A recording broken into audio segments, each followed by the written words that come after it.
Assalamualaikum warahmatullahi wabarakatuh. Hai teman-teman, apa kabar? Semoga selalu sehat ya. Walaupun kita masih dalam masa pandemi dan juga dalam masa PPKM, semoga kita tetap semangat untuk mencari ilmu pengetahuan dan belajar dari berbagai media yang bisa kita gunakan. Salah satunya melalui video ini. Dan di video kali ini saya ingin bercerita tentang salah satu unsur penting dari proses kerja public relations, yaitu strategi pemilihan media dan media apa saja sih yang biasanya digunakan oleh public relations. Ayo sama-sama kita saksikan video ini. Nah, teman-teman, ini ada satu quote menarik dari Jean-Louis Gachet. Dia adalah salah satu eksekutif dari Apple, di mana dia membandingkan nih head to head antara advertising dan public relation. Dia menyebut bahwa advertising is saying you are good. Artinya, memang kita yang mengatakan kepada orang lain di luar dari organisasi kita bahwa kita bagus, kita terpercaya, kita kredibel, kita beda dari yang lain. Itu yang disebut dengan periklanan. Itu yang biasa kita lihat mungkin di televisi, iklan-iklan produk yang mengatakan bahwa produknya itu yang terbaik, yang paling hemat, dan lain sebagainya. Dan mungkin di media-media luar ruangan juga ada. Nah, itu adalah konsep advertising. Tapi konsep PR berbeda dengan konsep advertising.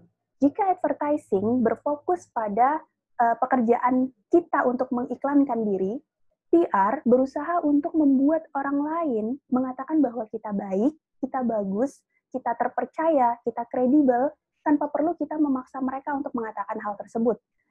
Apa yang dikatakan oleh orang lain dan publik itu merupakan bentuk dari reputasi yang kita bangun melalui kegiatan-kegiatan public relations. Jadi di sini terlihat ya perbedaannya, sehingga jangan sampai kita menyalahartikan bahwa PR dan advertising itu merupakan sesuatu yang sama. Keduanya berbeda dengan perspektif yang berbeda. Dan di sini juga terlihat bahwa tujuan PR itu adalah menciptakan reputasi yang mana merupakan aset yang tidak terlihat, intangible aset yang sangat berharga buat sebuah merek atau sebuah organisasi. Kalau kita berbicara tentang saluran public relation, itu sebenarnya ada beberapa pendapat. Salah satu pendapat dari Seitel di tahun 2017 di bukunya dia menyebutkan ada 3 saluran public relation yang mana konsep ini juga banyak digunakan oleh praktisi dan juga akademisi public relation dalam teori-teori dan juga penelitian-penelitian mereka. Nah, Seitel menyebutkan ada 3 nih jenis atau kategori media atau saluran public relation. Yang pertama ada paid media, sesuai namanya yaitu media berbayar, di mana kita menggunakan jasa dari media yang tidak kita miliki, yang diorganisasikan, dikelola oleh pihak lain di luar perusahaan kita, dan kita membayar jasa untuk menyampaikan informasi atau konten-konten tentang perusahaan atau organisasi kita. Yang kedua ada earned media. Earned media ini adalah media atau sebenarnya sesuatu yang kita nggak cari, teman-teman. Sesuatu yang kita peroleh lewat pengalaman-pengalaman yang diberikan atau disebarkan oleh orang-orang yang berhubungan dengan produk atau brand kita. Dalam hal ini, mereka tidak dibayar untuk memberikan testimoninya tentang pengalamannya terhadap kita, sehingga earned media ini merupakan salah satu wujud dari apa yang tadi disebutkan oleh Jan tentang menciptakan orang lain berkata baik tentang diri kita. Jadi earned media ini adalah sesuatu yang harus kita raih nih. Bagaimana menciptakan persepsi orang, bagaimana supaya orang lain bilang ke orang lain yang lebih luas lagi bahwa kita ini baik, kita ini accountable, dan reputasi positif lainnya. Yang ketiga adalah owned media, yaitu media yang dimiliki oleh organisasi kita. Biasanya tiap organisasi pasti memiliki media-medianya dan dikelola secara langsung oleh tim komunikasi di dalam organisasi tersebut. Contohnya paid media itu apa sih? Contohnya tadi sudah saya sebutkan tentang media-media yang kita membayar terhadap pemuatan konten atau membayar jasa untuk menyebarkan informasi-informasi terkait dengan organisasi kita. Contohnya koran, misalnya kalau di perbankan itu kita tiap tahun harus menyampaikan laporan keuangan di koran-koran nasional dan juga koran lokal sebagai bentuk transparansi yang memang diatur oleh peraturan dari industri perbankan itu sendiri. Dan salah satunya kita menggunakan jasa paid media, yaitu koran. Atau juga media luar ruangan yang lain seperti billboard, memang beberapa perusahaan atau organisasi itu sudah memiliki billboard-nya sendiri, sehingga uh, bisa menggunakan sesuai dengan kemauan kapanpun dan juga kebutuhannya kapanpun dibutuhkan. Tapi lebih banyak juga agensi ataupun vendor-vendor yang menyediakan layanan untuk menyewa billboard di berbagai titik-titik strategis di kota-kota tertentu yang memang ada, kayaknya di semua kota pasti ada billboard sih ya, dan itu pasti ada pengelolanya sendiri. Nah, selanjutnya adalah owned media. Owned media ini apa aja sih? Ada banyak sih, tergantung dari organisasinya ya. Jadi tidak ada kewajiban pasti bahwa sebuah organisasi itu harus memiliki media-media tertentu. Hanya umumnya yang termasuk owned media ini adalah pertama website. Sekarang kayaknya jarang sekali ada organisasi yang tidak memiliki website atau representasi online mereka di dunia maya, di mana setiap orang kalau mau tahu lebih lanjut tentang organisasi ini pasti akan mencari di Google dan menemukan websitenya mereka. Dan website ini sendiri tuh biasanya dikelola oleh internal dari organisasi tersebut atau mungkin menggunakan jasa pihak ketiga sebagai pengelolanya untuk memelihara dan urusan teknisnya seperti itu. Dan apa aja sih yang harus ada di dalam website? Sebenarnya tidak ada aturan pasti ya, cuma untuk beberapa industri biasanya diwajibkan untuk mencantumkan misalnya profil, lalu laporan-laporan seperti laporan tahunan, laporan keuangan, laporan sustainability, dan lain sebagainya. Dan selain website juga ada bulletin internal. Nah, ini adalah bulletin yang memang disusun atau dibuat oleh tim komunikasi internal perusahaan. Biasanya kontennya ya konten-konten internal atau artikel-artikel yang ditulis oleh pegawai sendiri sehingga bisa terhubung nih antara satu cabang dengan cabang lainnya, bisa tahu informasinya dengan cepat, dan bulletin internal ini juga menjadi salah satu bentuk transparansi dan cara untuk melibatkan pegawai dalam kegiatan-kegiatan perusahaan atau organisasi, serta memberikan perhatian yang lebih terhadap organisasi. Lalu ada earned media. Ini yang tadi saya ceritain bahwa earned media itu adalah bagaimana orang lain memberikan testimoninya terhadap kita. Dan coverage pemberitaan ini atau earned media ini bisa diperoleh dari banyak hal, misalnya ada media yang melakukan pemberitaan terhadap kegiatan-kegiatan kita, itu termasuk dalam earned media. Kalau kita tidak membayar untuk peliputan medianya, itu termasuk earned media. Dan itu adalah coverage yang berharga buat kita, karena kita tidak perlu mengeluarkan budget untuk menunjukkan untuk meningkatkan reputasi, tapi media-media atau orang-orang yang berkepentingan menganggap kita itu penting. Dan biasanya pemberitaan dari earned media ini itu dianggap lebih kredibel daripada iklan yang kita buat sendiri. Kenapa? Karena kalau media yang kita buat sendiri, orang tuh akan berpikir bahwa ya pasti positif lah, kan yang bikin dari kita sendiri. Baik itu di website, bulletin internal, itu kan media milik kita. Pasti beritanya yang positif-positif aja. Tapi kalau pihak lain, itu kan ada dua kemungkinan. Bisa positif, bisa negatif. Ketika yang muncul beritanya itu positif, maka dipandang oleh halayak itu lebih kredibel atau bisa dipercaya. Tapi sayangnya bahwa earned media ini juga di zaman teknologi sekarang ini tuh udah nggak hanya memberitakan berita positif, tapi bisa juga menjadi berita negatif bagi kita. Karena testimoni itu nggak selalu positif aja. Setiap orang sekarang itu bisa menjadi jurnalis, sekarang setiap orang bisa melaporkan berita, mengemukakan pendapat lewat saluran-saluran pribadi mereka. Salah satunya yang terjadi di kasus antara Rius Fernandez atau vlogger yang berfokus pada review pesawat terbang. Dia pernah memberikan review terhadap pelayanan Garuda Indonesia dalam penerbangan Sydney ke Indonesia, ke Jakarta, di mana saat itu kondisinya ternyata kebetulan tim Garuda belum mencetak lembar menu, sehingga terpaksa sekali para pramugarinya menuliskan dengan tulisan tangan. Dan sebenarnya di laporannya Rius ini juga disebutkan bahwa mereka sama sekali tidak marah, customer tidak marah dengan pelayanan ini karena dan mereka memahami karena memang penyampaian dari para para pramugari itu juga dengan baik-baik sekali sehingga para bule yang menjadi penumpang itu tidak merasa keberatan gitu dan memahami apa yang terjadi.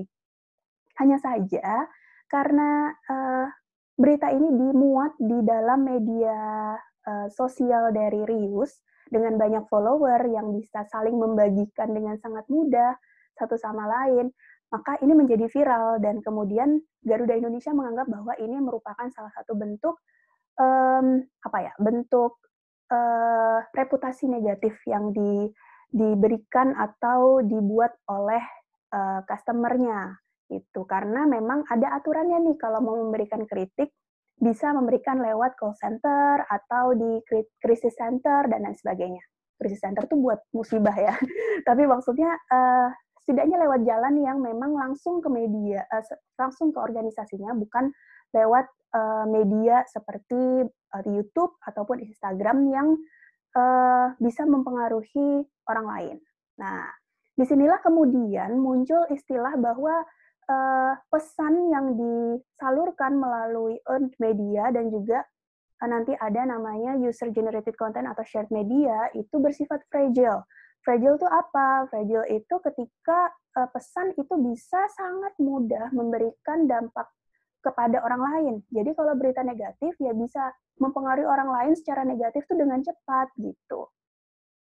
Baik, kemudian, salah satu kegiatan untuk mencapai earned media ini adalah dengan influencer events atau gathering. Nah, tadi di kasus yang sebelumnya kita sudah membahas bagaimana sih pentingnya, peran influencer ini, bagaimana mereka bisa memberikan pengaruh kepada orang lain. Makanya salah satu taktik yang bisa dilakukan oleh public relation dalam mengelola earned media ini adalah dengan membuat influencer events atau gathering yang berfokus untuk memberikan, eee melayani dan memberikan informasi sebaik mungkin dan, membuat informasi-informasi tertentu yang bisa mereka sebarluaskan kepada followers-nya. Tentu saja informasi-informasi yang mendukung reputasi perusahaan atau reputasi organisasi. Contohnya, kalau teman-teman pernah nonton, Emily in Paris, dia adalah seorang influencer nih, dengan followers yang cukup banyak dan suatu hari dia diundang untuk datang ke sebuah event, influencer gathering atau influencer, perkumpulan influencer untuk kemudian memberikan testimoni terhadap produk dari, si pemilik acara. Itu contoh yang menarik untuk influencer event. Itu tadi 3 kategori media menurut Seitel, yaitu paid media, earned media, dan juga owned media. Tapi di beberapa literatur yang terbaru, itu ada satu lagi nih tambahan dari ketiga kategorisasi ini, yaitu shared media. Shared media ini sendiri itu muncul sebagai respon atas perkembangan teknologi informasi yang sekarang tuh serba digital, di mana setiap orang bisa menjadi wartawan, setiap orang bisa mengemukakan pendapat, dan organisasi bisa berhubungan secara langsung nih dengan masyarakat dan stakeholders-nya. Jadi ada hubungan yang interaktif antara organisasi atau dari sebuah brand dengan, stakeholders-nya. Jadi, shared media berbasis user generated content dan, di sini juga merupakan salah satu bentuk media yang, juga jadi minat banyak perusahaan untuk dikembangkan sekarang ini. Eee, Keempat kategorisasi ini kemudian dikenal dengan istilah PESO model atau paid media, earned media, shared media, dan owned media. Jadi sangat mudah ya untuk teman-teman hafal. Dari PESO model ini sendiri merupakan, konsep yang dibangun oleh Ginny Dietrich. Dia seorang penulis di salah satu agensi yang bernama Spinsucks. Apa sih yang dimaksud dengan shared media? Shared media itu tadi seperti saya ceritakan bahwa ada interaktivitas nih antara organisasi dengan stakeholder-nya.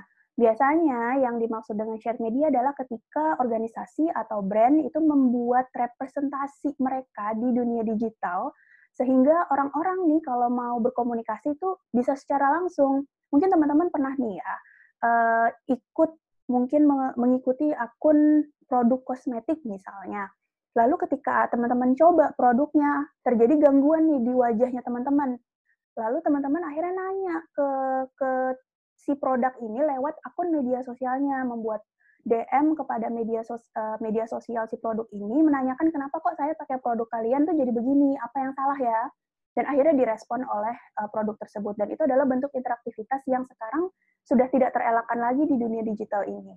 Contohnya apa teman-teman? Ini saya mengambil salah satu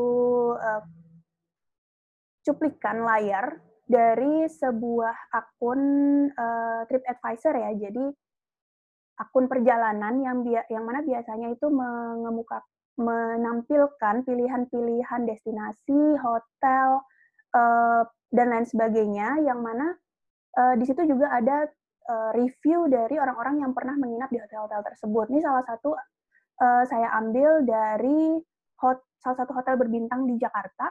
Ada yang memberikan komentar positif, ada juga yang negatif nih. Dan menariknya adalah manajer umum dari hotel di Jakarta ini memberikan respon terhadap komentar-komentar yang diberikan oleh customer mereka di TripAdvisor ini. Dan ini merupakan bentuk interaktivitas yang sangat baik. Cuma sayangnya belum semua perusahaan atau belum semua organisasi itu menganggap penting untuk melakukan melakukan interaksi dengan stakeholders-nya melalui media sosial. Makanya kepentingan media sosial itu kadang belum terlalu menjadi fokus di dalam unit kerja komunikasi di organisasi-organisasi yang ada. Nah, bentuk lain dari shared media ini juga co-branding. Co-branding itu adalah ketika ada dua brand atau lebih yang bekerja sama untuk saling menguatkan satu sama lain dengan benefit yang macam-macam. Contohnya nih, salah satu co-branding yang cukup kita kenal mungkin, yaitu co-branding antara Tokopedia dan BTS. Manfaatnya apa? Tokopedia manfaatnya tentu saja bisa memasarkan atau mendapatkan publikasi yang baik dari keberadaan BTS gitu, sehingga fans-fansnya BTS bisa bisa mengapresiasi, bisa memberikan respon yang positif terhadap Tokopedia, bisa berbelanja di Tokopedia dan memilih Tokopedia dibandingkan merek-merek lain. Sebagai gantinya, BTS juga mendapatkan benefit, yaitu punya style khusus yang menjual merchandise BTS di Tokopedia. Dan mungkin ada kesepakatan lain yang juga kita kurang tahu. Intinya adalah co-branding itu memberikan mutual benefit antara dua brand. Jadi bukan antara brand dan produk, tapi antara kedua brand. Di sini BTS itu adalah brand sendiri atau merek sendiri, dan Tokopedia juga adalah sebuah merek sendiri gitu. Jadi kedua brand ini saling bekerja sama untuk menghasilkan manfaat bersama. Contoh lain co-branding, mungkin teman-teman pernah ya datang ke minimarket Indomaret misalnya, dan di Indomaret itu tuh ada ATM-nya. Nah, ini juga salah satu bentuk co-branding di mana bank-bank nasional menaruh ATM-nya di dalam ruang belanja Indomaret. Ini merupakan salah satu strategi yang menarik karena keuntungan bagi Indomaret-nya sendiri adalah banyak orang yang mau ngambil duit akhirnya masuk ke dalam Indomaret dan ngambil duit di ATM yang terletak di dalamnya. Dan ketika itu mungkin dia akan berpikir, oh sekalian belanja deh, dan akhirnya meningkatkan penjualan dari Indomaret itu sendiri.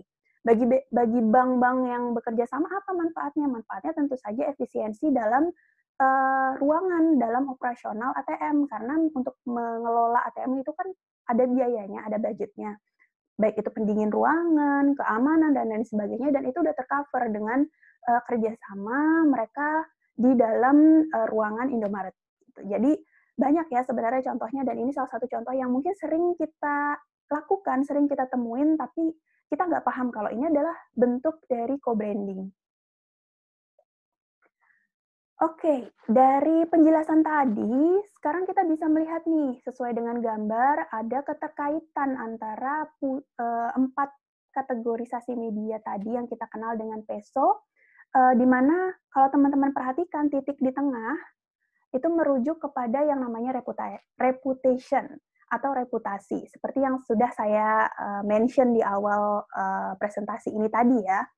Apa sih reputation itu? Reputation itu adalah bagaimana kita mendapatkan kredibilitas, kita mendapatkan keterpercayaan bahwa kita nih brand yang keren, kita nih brand yang bisa dipercaya, kita nih brand yang kuat, dan lain sebagainya. Itu masuk kepada kredibilitas dan juga trust. Lalu ada pemikiran bahwa kita ini unggul di dalam kompetisi. Kayak tadi contohnya antara Tokopedia dan BTS, mereka menunjukkan keunggulannya. Dengan bisa berpartner dengan BTS, mereka tuh menyejajarkan nilai mereka sama dengan nilai BTS di antara K-pop industry. Di mana sekarang BTS menjadi leader nih ya, leader baik dalam market yang sudah global, tidak hanya di Korea saja atau negara Asia, mereka sudah menjadi brand global, brand dunia. Mereka adalah pemimpin di industri K-pop, bahkan di industri musik tuh mereka salah satu yang dipertimbangkan gitu, dipertimbangkan banget. Itu juga nilai yang ingin digapai oleh Tokopedia. Dia ingin menunjukkan bahwa saya ini adalah leader di industri saya berbeda dengan merek-merek lain yang mungkin punya karakternya sendiri gitu. Tapi mereka tidak bisa seperti saya, seperti Tokopedia yang bisa selevel dengan BTS di industrinya. Jadi ada mendampingkan itu tadi. Itu yang disebut dengan thought leadership. Dan juga punya otoritas nih, kita punya levelnya. Sekarang Tokopedia tuh levelnya bukan kelas lokal apalagi nasional lagi gitu. Tapi kelasnya udah global. Karena kenapa? Karena dia menunjukkan kelasnya dia setara nih, setara dalam tanda kutip dengan BTS yang juga merupakan brand global itu ya. Dan kalau teman-teman lihat di sini ada banyak banget contohnya ya. Ada contoh kegiatan-kegiatannya, contohnya media itu ada media relation, influencer, tadi contohnya ada blogger relation, word of mouth, ini yang sebenarnya kita nggak bisa prediksi, tapi ketika seseorang memiliki pengalaman yang menarik, pengalaman yang baik, pengalaman yang bagus dengan sebuah brand, itu secara tidak langsung mereka akan memberikan dukungan, memberikan komentar positif terhadap brand tersebut gitu. Itulah kenapa kita perlu menjaga memaintain hubungan dengan stakeholders, dengan masyarakat itu dengan sebaik mungkin. Lalu teman-teman juga bisa lihat bagaimana bentuk-bentuknya paid media, lalu marketing, lalu itu juga ada content distribution dan lain sebagainya. Kalau melihat yang tadi banyak banget nih ya, berarti setiap kategorisasi media, kategorisasi saluran itu tuh ada banyak lagi tuh kegiatannya. Jadi sebenarnya tuh saluran mana yang paling efektif? Oke, sekarang kita akan coba jawab saluran mana sih yang paling efektif. Kita nggak bisa bilang salah satu itu lebih efektif daripada yang lain ya, karena masing-masing itu punya karakternya, masing-masing itu punya tujuannya yang berbeda-beda. Kita tergantung kita mau pakai untuk apa. Kita mau pakai untuk mempromosikan produk kita kah? Kita mau pakai untuk menunjukkan perhatian kita terhadap lingkungan kah? Itu pasti berbeda-beda. Jadi tergantung kita mau pakai untuk tujuan apa nih, mau tujuan exposure kah, mau tujuannya keterlibatan kah, pengaruh kah, atau untuk menghasilkan tindakan. Jadi ini adalah proses yang bisa kita lakukan. Nah, untuk itu, oke, saya balik lagi ke atas.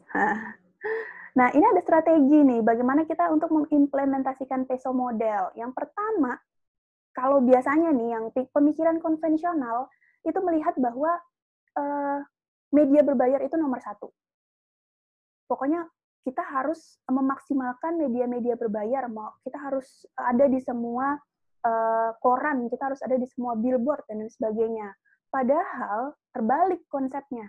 Konsepnya justru ketika kita berbicara tentang proses PR dan juga saluran-saluran PR adalah bagaimana kita meminimalkan biaya untuk hasil yang semaksimal mungkin. Bagaimana kita membuat investasi. Yang namanya investasi itu memang tidak dirasakan sekarang manfaatnya, mungkin 5-10 tahun lagi. Tapi ketika kita merasakan manfaatnya itu berkali-kali lipat dari apa yang kita harapkan sekarang gitu. Dan strategi implementasi peso model ternyata dimulai dari media yang kita miliki dulu, kita maksimalkan. Bagaimana kita membuat konten-konten yang menarik dari media yang kita punya. Bagaimana kita merangkul stakeholder internal kita dulu nih melalui media-media tersebut. lalu memaksimalkan juga media yang bisa dilihat oleh stakeholder eksternal kita melalui website misalnya, memaksimalkan informasi di website, sehingga orang-orang ketika ingin tahu tentang kita, yang mereka cari pertama kali itu adalah website, dan mereka sudah mendapatkan jawabannya lewat website. Itu adalah poin penting. Bayangkan ketika orang sedang membutuhkan informasi tentang brand kita, tapi ketika dicek, website-nya itu nggak update, apa yang dirasakan, ya dirasakannya, udahlah males deh, ini brandnya, websitenya aja nggak aktif, berarti dia nggak peduli nih dengan kebutuhan konsumen, misalnya seperti itu. Jadi perkaya dulu dan kuasai dulu media-media internal kita, yang media-media yang kita miliki, dan pastikan kita konsisten dalam membuat konten-konten yang menarik. Yang langkah kedua, itu adalah bagaimana kita memaksimalkan earned media kita. Kita udah bisa menyeleksi nih, kira-kira di mana dan bagaimana kita bisa mendapatkan earned media kita, entah dari program-program yang berkaitan dengan konsumen, dengan mengadakan event, dan lain sebagainya. Kita harus bisa memprediksi nih, kira-kira dari mana ya kita bisa mendapatkan earned media ini, dan bagaimana kita bisa memaksimalkannya. Baru setelah itu kita masuk ke langkah yang ketiga, yaitu kita memulai rencana untuk memaksimalkan shared media yang memang bisa bekerja secara kolaboratif dengan owned media kita dan juga earned media kita. Ketika ketiga kategorisasi media ini sudah settle, sudah konsisten, sudah memiliki konten yang kuat dan memiliki audiens yang tepat, maka waktunya kita berbicara tentang paid media. Baru nih kita mikirin harus ngeluarin budget yang besar, karena yang namanya paid media itu tuh pasti mahal. Kecuali memang diwajibkan ya, diwajibkan dari awal, berarti kita ya dari awal sudah langsung menggunakan paid media. Tapi ketika itu hanya menjadi opsi, paid media, kita bisa memaksimalkan saluran-saluran lain yang lebih kecil mungkin biayanya, maka lebih baik maksimalkan tiga saluran yang tadi sudah dijelaskan. Dan ketika kita bicara paid media ini, maka kita harus memahami dulu kenapa sih organisasi kita tuh butuh untuk menyampaikan informasi di paid media ini, dan bagaimana sih kita sebaiknya menggunakannya.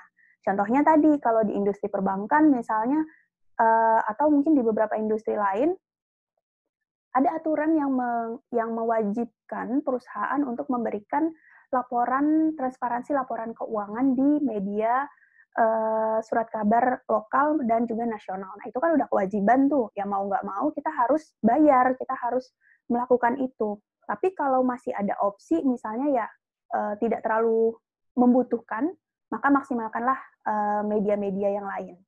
Dan yang terakhir, bagaimana ketika kita sudah punya 4 media ini, kita kelola dengan tepat, dengan segmen yang jelas, untuk merangkul, pertama kali merangkul stakeholder, baru merangkul masyarakat secara luas.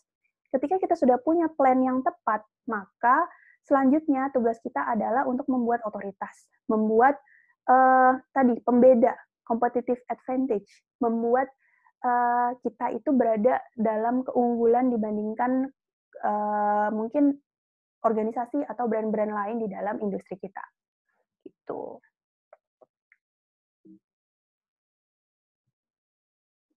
Nah, ini menurut sumber lain, selain 4 tadi saluran peso tadi, itu ada juga beberapa saluran lain nih yang biasa digunakan. Contohnya sponsorship, prints, events, dan juga exhibition. Sponsorship itu seperti apa sih? Nih mungkin teman-teman pernah lihat tentang acara bulu tangkis yang disponsori oleh Blibli, sampai namanya Blibli Indonesia Open 2018 misalnya. Nah, Blibli ini kan nama brand yang mensponsori kegiatan bulu tangkis ini. Sponsornya tuh macam-macam, bisa sponsor biaya, sponsor atau biasanya sponsor biaya, dan juga sponsor penyelenggaraan dan lain sebagainya. Dan di berbagai event juga bisa, umumnya event olahraga, event musik, event yang memang banyak peminatnya, itu biasanya pasti ada sponsor. Dan selanjutnya itu prints. Prints di sini apa sih? Prints di sini adalah media-media yang dicetak untuk kebutuhan memberikan informasi. Contohnya kita nyetak booklet atau leaflet, atau mungkin biasanya itu ada pajangan-pajangan di dinding tentang nilai-nilai value perusahaan ataupun produk-produk gitu. Itu adalah media-media yang kita cetak untuk menyampaikan informasi-informasi tertentu. Selanjutnya ada events. Nah, events ini pasti sih ya, kalau events tuh macam-macam. Hanya di sini yang perlu kita tekankan bahwa kegiatan public relation itu membuat event-events yang berpengaruh langsung terhadap reputasi perusahaan. Jadi harus bisa dibedakan dengan event-event marketing, misalnya undian atau apa ya? Atau event pemasaran lainnya deh, gitu. Apa sih event yang kemudian menjadi tanggung jawab public relation? Biasanya tuh event hood, itu bekerja sama dengan, bidang lain, itu salah satu pemrakarsanya yang bikin tema, yang, mengatur acaranya seperti apa, konsepnya seperti apa, itu biasanya, tim komunikasi atau public relation. Atau juga event-event charity, event-event, yang terkait dengan kepedulian, perusahaan terhadap lingkungan sosial dan juga lingkungan masyarakat. Misalnya ada sunatan massal, dan pembagian sembako, dan lain sebagainya. Yaitu balik lagi ke, eee, bertujuan untuk meningkatkan reputasi perusahaan atau organisasi yang, di mana kita bekerja. Dan yang terakhir itu ada exhibition. Exhibition ini semacam pameran, di mana biasanya kita terlibat dalam pameran-pameran, pekerjaan atau bisnis di suatu daerah. Contohnya mungkin teman-teman yang di Kalimantan Timur pernah, datang ke namanya Kaltim Expo, atau di Jakarta juga banyak tuh ya. Di daerah-daerah lain juga pasti banyak, pameran-pameran sejenis yang memang diselenggarakan oleh biasanya pemerintah, provinsi atau, pihak ketiga yang memang, eee, concern dengan pembuatan event-event seperti ini. Nah, teman-teman, itu tadi penjelasan tentang saluran-saluran public relations dan juga strategi untuk mengelola saluran-saluran public relation tersebut. Intinya adalah, fokus utama kegiatan atau proses public relation itu bagaimana menciptakan, third party endorsement. Jadi bagaimana tujuan akhir kita itu adalah bagaimana orang lain yang mempromosikan kita, yang memberikan, yang membangun reputasi positif buat kita, gitu. Dukungan-dukungan itu yang sebenarnya menjadi fokus utama dari, proses public relations. Sehingga kita sangat berbeda jauh dengan, tugas atau fungsi bagian lain seperti marketing ataupun juga, human resource yang mungkin punya tujuan yang berbeda. Oke, sampai di sini video kali ini. Tetap semangat dan sampai bertemu di video selanjutnya. Assalamualaikum warahmatullahi wabarakatuh.